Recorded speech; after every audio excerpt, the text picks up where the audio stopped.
Hello everyone. आज के इस लेक्चर में हम लोग बात करेंगे एप्लीकेशन ऑफ डिटर्मिनेंट्स की। लास्ट के जो भी लेक्चर्स थे उनमें हमने सब कवर कर दिया था। आज ये लास्ट पार्ट है and today we will start with first rank of matrix.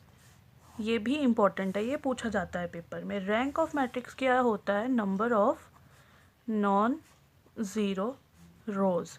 Number of non zero रोज़ एक मैट्रिक्स में कितनी है, कि एक मैट्रिक्स में कितनी नॉन ज़ीरो रोज़ हैं, वो जो होता है वो होता है रैंक ऑफ मैट्रिक्स। ठीक है, rank of matrix for example A मेरे पास कोई मैट्रिक्स है जैसे कि A1 B1 C1 A2 B2 C2 A3 B3 and C3।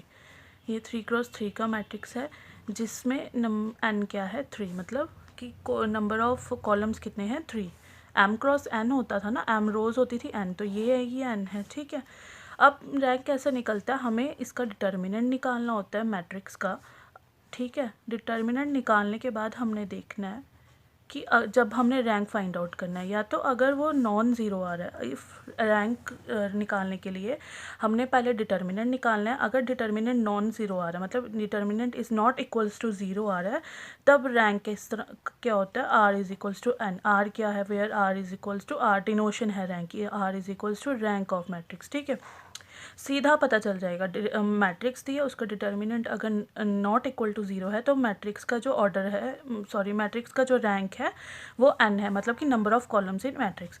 ये अगर उसका ऑर्डर अगर उसका डिटर्मिनेंट ज़ीरो आ रहा है तो उसके दो पॉसिबिलिटीज़ हैं, या तो उसका रैंक 2 आएगा या तो उसका रैंक 1 आएगा। अब ये 3 नहीं आएगा, मतलब जितने नंबर ऑफ रोज़ हैं उतना नहीं आएगा, उनसे 2 स्टेप नीचे आएगा। 1 2 3 0 तो ऑब्वियसली नहीं होगा, नल मैट्रिक्स तो नहीं बनाएगा वो। तो ये कैसे पता चलेगा कि अगर उसकी रैंक उसका 2 है? रैंक उसका 2 तब पता चलेगा कि ऑल सब माइनर्स, मतलब हमने माइनर सीखा है ना लास्ट लेक्चर में कि किस तरह निकलते हैं। उसका सब माइनर्स होंगे, माइनर्स, मैं मैट्रिक्स की बात नहीं कर रही हूँ, आप इस बात को ध्यान से सुने, कि उसका रैंक जब डिटर्मिनेंट ज़ीरो आ गया तो इसका मतलब उसका रैंक नंबर ऑफ कॉलम्स के बराबर नहीं होगा, तो उसका रैंक 2 होगा या रैंक 1 होगा। मैं इस पर्टिकुलर मैट्रिक्स की बात कर रही हूँ। तो रैंक 2 कैसे निकलेगा? कि उसके ऑल सब माइनर्स जो हैं वो नॉट ज़ीरो होने, सब ज़ीरो, मतलब कोई भी माइनर्स का ज़ीरो नहीं होना चाहिए। और रैंक 1 तब पता चलेगा कि जब उसके सब माइनर्स, ऑल सब माइनर्स जो हैं वो आर ज़ीरो होंगे, उसके सब माइनर्स जो हैं वो ज़ीरो होंगे, तो उसका रैंक जो है 1 हो जाएगा। 3 कब होगा? जब उसका डिटर्मिनेंट नॉन ज़ीरो है, sorry it's not equals to zero, या सेम बात है, तो उसका रैंक जो है नंबर ऑफ कॉलम्स के बराबर हो जाएगा। आपको बस ये माइनर्स चेक करनी है कब, जब वो उसका जो डिटर्मिनेंट है वो ज़ीरो आएगा। अब एक क्वेश्चन कर लेते हैं जल्दी जल्दी से। If A is equals to -1 -2 and -1 -2 4 2, कुछ भी ले लो, 3 -1 7, जैसे ये है। अब मैंने बताना है इसका माइनर क्या, इसका रैंक क्या होगा। तो सबसे पहले मुझे क्या निकालना है? इसका डिटर्मिनेंट फाइंड आउट करना पड़ेगा मुझे इसका। सबसे पहले इसका डिटर्मिनेंट निकालने के लिए सेम ये पता है अब आपको प्रोसीजर किस तरह निकलता है। 4 2 सब मैट्रिक्स निकाल लूँगी ना मैं इसका। -1 7, माइनस और माइनस का 2 हो गया, प्लस का 2, -2 -1 -1 7 +3 into -2 -1 4 and 2, -1 into 7 4 28 +2 into -14 -1 +3 into -4 +4, ये गया। ये कितना बचाया इसने? -30 -30, इसने मुझे दिया -60 and which is not equals to zero, which implies इसका डिटर्मिनेंट जो है वो नॉट इक्वल्स टू ज़ीरो है। अगर इसकी डिटर्मिनेंट की वैल्यू नॉट ज़ीरो आई, is not equals to zero, इसका मतलब इसका रैंक कितना है? इसका रैंक है 3, क्योंकि ये एक 3x3 मैट्रिक्स थी और इसमें कितने कॉलम्स थे? 3। ठीक है, अब एक क्वेश्चन आप लोग खुद अटेम्प्ट करना है इसका। अब एक क्वेश्चन है कि अगर ए कोई मैट्रिक्स है 2 1 -1 0 3 -2 2 4 एंड 3, तो इसका फाइंड करना है। Find rank of this matrix. ठीक है, आपको कमेंट सेक्शन में बताना है कि इसका रैंक क्या बन रहा है, ठीक है। तो ये हो गया हमारा रैंक। इसके साथ अब हमारे पास सिर्फ एक चीज़ बच रही है, वो है अब हमने पढ़ना है एप्लीकेशन ऑफ मैट्रिसेस, डिटर्मिनेंट्स, जो इस चैप्टर का लास्ट टॉपिक है, एप्लीकेशन ऑफ डिटर्मिनेंट्स। मैंने जब लास्ट लेक्चर आपको पढ़ाया था, मैंने उसमें कहा था कि जो डिटर्मिनेंट्स हैं उनका हमारे लिए उनका एक ही रोल है हमारे लिए। क्या रोल है उनका? They helps us to solve linear equations. वो हमें सिर्फ लीनियर इक्वेशन सॉल्व करने में हेल्प करते हैं। लीनियर इक्वेशंस कौन सी इक्वेशंस होती है? जिनके वेरिएबल्स की having degree 1, variables having degree 1, जिनके वेरिएबल्स की डिग्री 1 होती है वो इक्वेशंस होती हैं लीनियर इक्वेशंस, ठीक है। अब लीनियर इक्वेशंस जो सॉल्व लीनियर इक्वेशन में सॉल्व की बात कर रही हूँ, तो सोल्यूशंस किस तरह निकलते हैं लीनियर इक्वेशंस के? इसके सोल्यूशंस दो टाइप के होते हैं, होमोजीनियस एंड नॉन होमोजीनियस, ठीक है। इसके इक्वेशन जो वो होते हैं सोल्यूशंस वो दो टाइप के होते हैं, homogeneous and non homogeneous. Consistent और नॉन कंसिस्टेंट भी होते हैं, ठीक है। कंसिस्टेंट, बट वो कंसेप्ट ना आपस में मिक्स ही हो जाते हैं। कंसिस्टेंट काइंड ऑफ होमोजीनियस ही होते हैं, तो इनको हम यूजुअली फिर अलग तरीके से नहीं पढ़ते, ठीक है।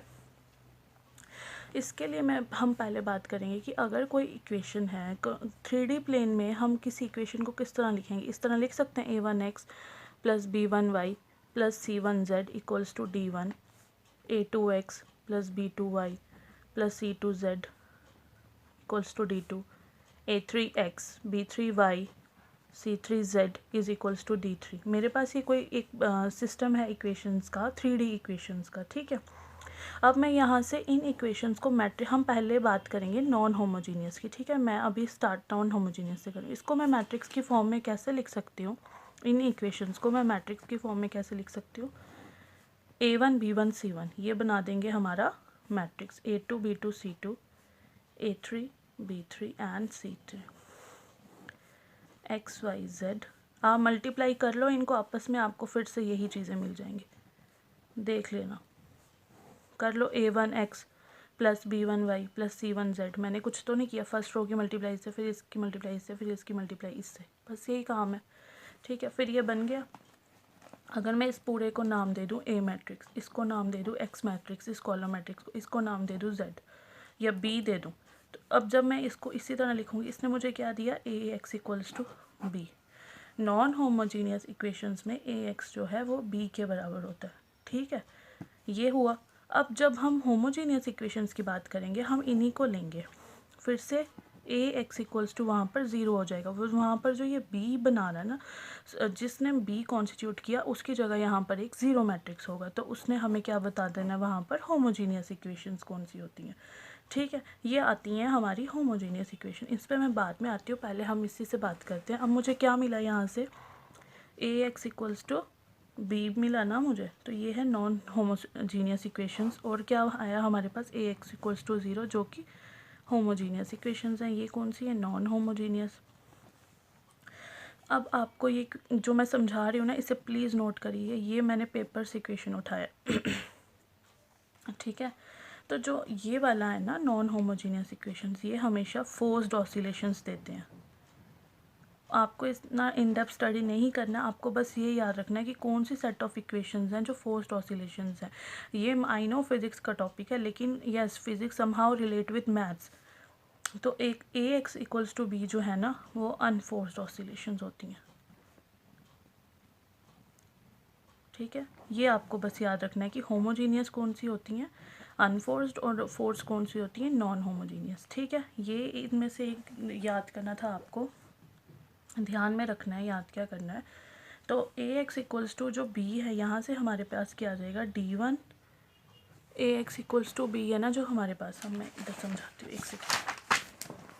ax इक्वल्स टू b ये है, और इस तरह समझो ax equals to 0। ax equals to b जो है, इसमें क्या होगा? d1 is equals to d2 is equals to d3 is not equals to 0, ठीक है। D1 D2 D3 क्या है, हमने पीछे किया ना Ax equals to B, B की वैल्यूज़ थी ना D1 D2 और D3, कि D1 की वैल्यू D2 की वैल्यू D3 की वैल्यू 0 नहीं होनी चाहिए। ये मैं समझाती हूँ कैसे होगी। और इसमें क्या होगी, D1 is equals to D2 is equals to D3 is equals to 0, ये इसकी सब वैल्यू 0 के बराबर होनी चाहिए। ठीक है, इसकी सब वैल्यू 0 के बराबर होनी चाहिए। अब यहाँ पर बात आती है कि सॉल्व कैसे होगा। नॉन होमोजीनियस इक्वेशंस जो होती हैं वो सॉल्व होती हैं क्रैमर्स रूल से। याद रखना आपको, क्रैमर्स रूल से सॉल्व होती हैं नॉन होमोजीनियस इक्वेशंस जो हैं वो क्रैमर्स रूल से सॉल्व होती हैं। For example a1x plus b1y equals to d1, a2x plus b2y is equals to d2। ठीक है, ये कौन सी इक्वेशंस हैं, लीनियर इक्वेशन विद 2 वेरिएबल्स। दोनों की डिग्री 1 है तो लीनियर, और 2 वेरिएबल्स हैं x और y, तो लीनियर इक्वेशन विद 2 वेरिएबल्स। ठीक है, अब इसको मैं मैट्रिक्स की फॉर्म में किस तरह लिखूंगी, a1 a2 b1 b2, a1 a2 b1 b2 column matrix xy is equals to d1 d2। अब d हमें पता है कैसे निकलता है, किस तरह निकलता है, इसका हम डिटर्मिनेंट लेते हैं a1 a2 b1 b2।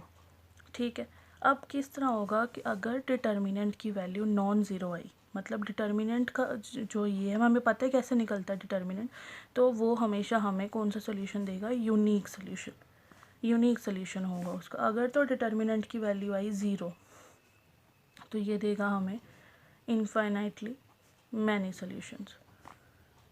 ठीक है, डिटर्मिनेंट की वैल्यू 0, डिटर्मिनेंट की वैल्यू 0 और comma d1 is equals to d2 is not equals to 0, तो ये बनेंगे नो सोल्यूशंस।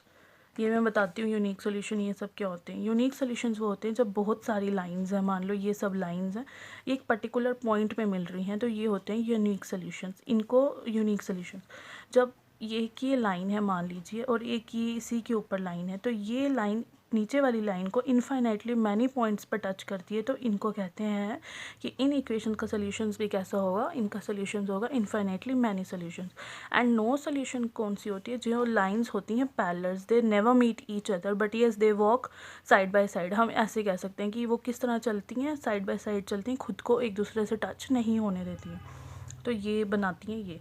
ठीक है, अब बात आ जाती है फिर हमने इसको सॉल्व कैसे करना है क्रैमर्स रूल से। फिर हमने d निकाला, d से हमने निकालना है d1। दरअसल असल में हमें निकालने क्या है, वेरिएबल्स की वैल्यू फाइंड आउट करनी है ना। वो मैं बताती हूँ, x की वैल्यू होती है d1 अपॉन d, y की वैल्यू होती है d2 अपॉन d।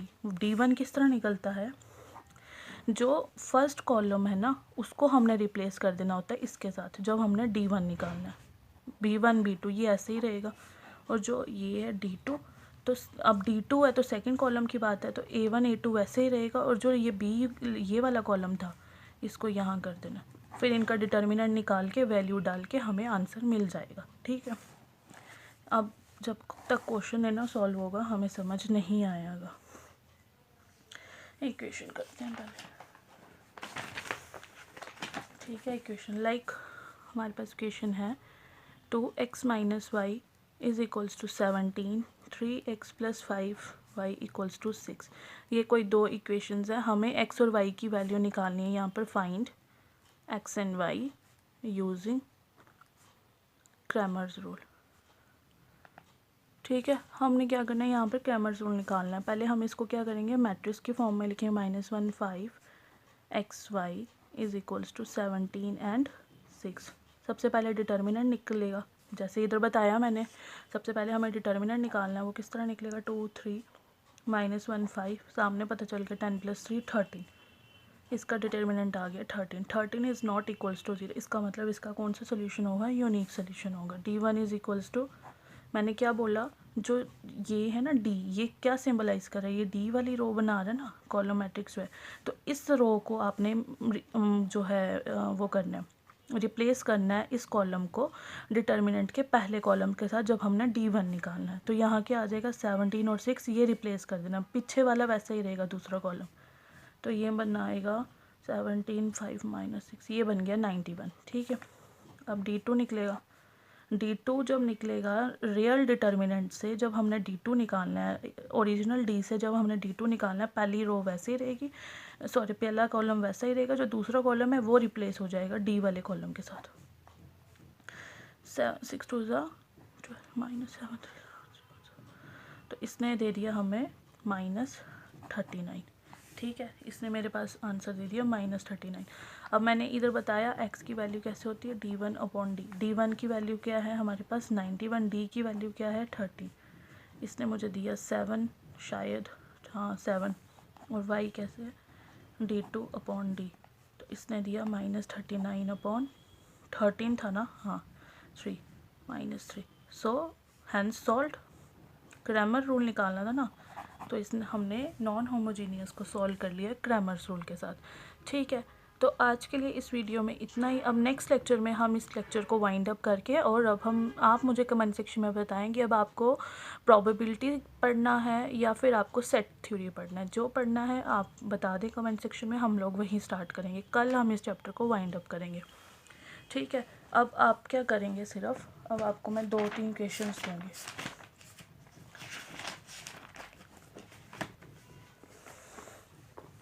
ठीक है, आपको 2 क्वेश्चंस होमवर्क करके आने हैं।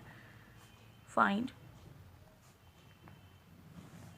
Value of determinant delta is equals to x, x plus 2y, x plus y, x plus y, x plus 2y, x plus 2y, x plus y and x।